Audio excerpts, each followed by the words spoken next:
जय श्री कृष्णा मित्रों, आज की कथा में हम जानेंगे कि किस कारण से स्त्री समय से पहले विधवा हो जाती हैं।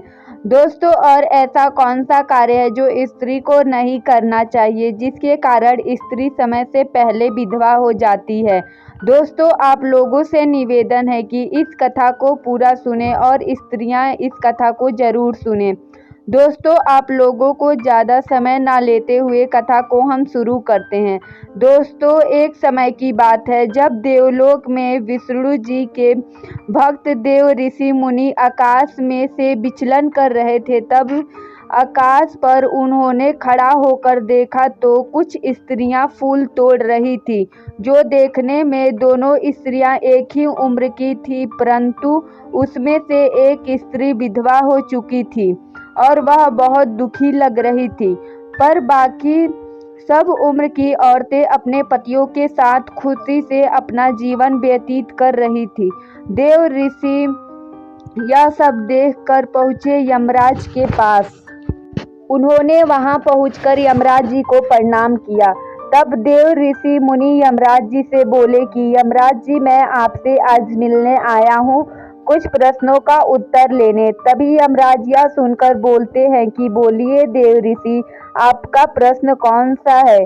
और मुझे प्रश्नों का उत्तर मुझे पता रहेगा तो मैं जरूर ही बताऊंगा आपको। तब देव ऋषि बोले कि जब मैं आकाशवाणी से विचलन कर रहा था तब वहां पर मैंने देखा कि दो स्त्रियां फूल तोड़ रही थी, लेकिन उसमें से एक स्त्री विधवा थी।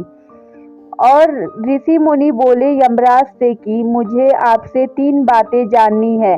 पहली बात यह है कि वह कौन सी स्त्री है जो समय से पहले विधवा हो जाती है, और वह कौन सी स्त्री है जो विधवा होकर सारी उम्र दुख झेलती है। और मेरा दूसरा प्रश्न यह है कि वह कौन सी स्त्री है जो कभी जीवन में सुख शांति नहीं उसको मिलती है। तीसरा प्रश्न यह है कि वह कौन सा चीज है जो स्त्रियां अपने पति पर मांगती हैं पर नहीं देती हैं। इस प्रकार जी यमराज जी से कहती हैं कि इन सब जवाबों का उत्तर देने के लिए हम आपको एक कथा के माध्यम से यह सारी बातों को समझाते हैं। फिर देव ऋषि यमराज को वचन देते हैं कि मैं सारा कथा सुनूंगा। फिर यमराज की कथा शुरू करते ही यमराज जी कहते हैं कि सबसे पहले मैं उस स्त्री की कहानी सुनाने जा रहा हूँ जो अपने पति के साथ खुश है और खुश सुहागन स्त्री है। मैं कहानी शुरू करता हूँ। वह सुहागन स्त्री और कोई नहीं, वह कौशल नारायण की स्त्री है। उस नौकर की पत्नी की चर्चा समस्त नगर में होने लगी। तब वह कौशल की पत्नी का चर्चा कार्य नगर में होने के बाद राजा के दरबार में भी यह खबर पहुंची। तो राजा कौशल को बुलाया और पूछने लगे कि सच में तुम्हारी पत्नी पतिव्रता नारी है? और यह देखा कि कौशल बुलाया कि तब वह नौकर बोलता है कि महाराज, मुझे अपने पत्नी पर पूरा विश्वास है।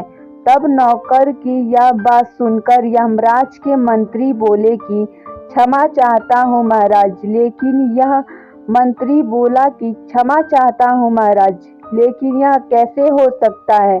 कोई स्त्री अन्य मर्दों को ना देखे। फिर मंत्री ने राजा से कहा कि यमराज, अगर मैं इस नौकर की बात को गलत ठहरा दूं और मैं इसकी पत्नी का पतिव्रता नष्ट कर दूं तो इसे क्या सजा मिलेगी? तब नौकर बोलता है कि यमराज, अगर मंत्री पतिव्रता स्त्री नष्ट कर देता है तो मुझे फांसी की सजा दीजिएगा। और नौकर फिर बोलता है कि अगर यह मेरी पत्नी की पतिव्रता स्त्री नहीं नष्ट कर पाया तो इनको भी कोई सजा मिलना चाहिए। नौकर की आवाज सुनकर राजा जी बोले कि हाँ, मंत्री को भी फांसी की सजा होगी। मंत्री ने यह बात स्वीकार कर लिया। फिर मंत्री नौकर से बोलता है कि मैं ऐसा क्या करूं कि तुम्हें पता चल जाए कि तुम्हारी पत्नी चरित्रहीन है? तब मंत्री बोला कि ऐसा मैं क्या करूं कि तुम्हें महसूस हो जाएगा कि तुम्हारी पत्नी ठीक नहीं है। तब नौकर ने बोला कि मेरी शादी का एक बर्तन और लहंगा था जो वह अपने से दूर नहीं करती है, और यह दोनों चीज पतिव्रता स्त्री की सुहाग की निशानी होती है। और नौकर बोलता है कि अगर यह दोनों चीज आप मेरे सामने लाकर रख देंगे तो मैं मान जाऊंगी कि मेरी पत्नी एक चरित्रहीन औरत है। फिर मंत्री ने नौकर से किया शब्द स्वीकार कर लिया। तब मंत्री नगर से निकलकर नगर में जाता है। तब जादू टोना करने वाली एक स्त्री से मिलता है। जो काम कोई नहीं कर पाता था वह काम जादू टोना से कर देती थी। तब मंत्री ने स्त्री से उसे सारी बातें बताई। कैसे भी करके उसे नौकर की पत्नी से मेरा संबंध बना दो। इसके पहले तुम्हें जितना धन चाहिए मैं उतना धन तुम्हें दूंगा। यह सारी बातें सुनकर वह जादू टोना वाली स्त्री बोली कि मैं आपको यह सारी बातें आसान लगता होगा पर इतना आसान है नहीं। और वह बोलती है कि जिस स्त्री के बारे में तुम बात कर रहे हो वह पतिव्रता नारी है।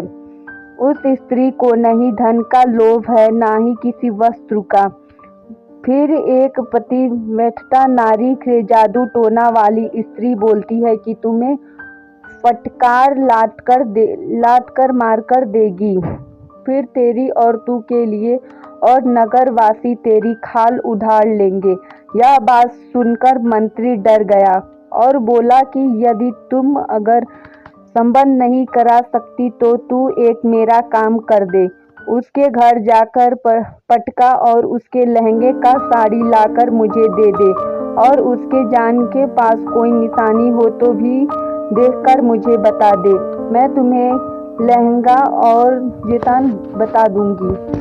इतना सारा बात होने के बाद जादू टोना वाली औरत नौकर के पत्नी के घर गई बुआ बनकर, और उससे बोली कि बेटा मैं तुम्हारे पति की बुआ हूँ। बहुत सालों बाद, हजारों साल बाद मैं तुम्हारे घर आई हूँ, इसीलिए तुम मुझे पहचान नहीं रही हो। उसके दिन के बाद वह नौकर की पत्नी जो जादू टोना वाली स्त्री फुआ बनकर आई थी उसका सेवा संस्कार करने लगी। ऐसे ही कुछ दिन बीता। कुछ दिन बीतने के बाद एक दिन ऐसा समय आया कि वह नहान कक्ष में स्नान करने जा रही थी। तभी वह जो जादू टोना करने वाली स्त्री थी तब उसको देखी। तब बोली कि बेटा मैं तुम्हारा पीठ मोल देती हूँ। मोलने के बाद उसको जगह पर एक तिल दिखने के बाद उसका वह गुप्त स्थान पर पता चल गया। वह जब स्नान कर ही रही थी तब वहां से वह जादू टोना करने वाली स्त्री उसके घर में से लहंगा और पटका चुरा के लेके चली गई। तब मंत्री को दे दिया। मंत्री फिर नगर से राजमहल में आया और राजा को दिखाया कि मैं इसके पत्नी का लहंगा और पटका चुरा के लाया हूँ। तब वह नौकर बहुत ही शर्मिंदा हुआ और बोला कि राजा मुझे आप फांसी की सजा दे दो, मेरी पत्नी चरित्रहीन औरत है। ऐसे ही 1 महीने बाद उस नौकर को फांसी की सजा मिलने वाली थी।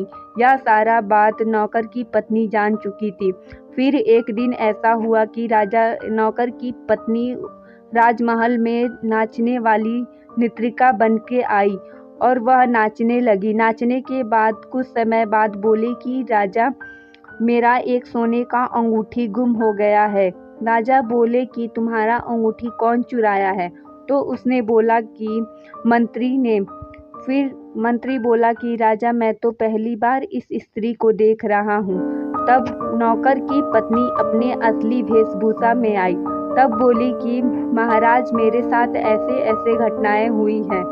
तब राजा समझ चुके थे कि सारा मंत्री का ही खेल था। यह औरत थी बिल्कुल ठीक है और समझदार है, यह चरित्रहीन औरत नहीं है। फिर नौकर को फांसी की सजा नहीं मिली। उसकी फांसी की सजा अब मंत्री को मिलने वाली थी। फिर जादू टोना वाली स्त्री को भी बुलाया गया, उसको भी सजा मिली। अब हम 3 प्रश्नों का उत्तर आप लोगों को देते हैं। पहला प्रश्न यह था कि वह कौन सी स्त्री है जो समय से पहले विधवा हो जाती है। वह स्त्री जो अपने पति का नाम बार बार लेती है, वह समय किससे पहले विधवा हो जाती है।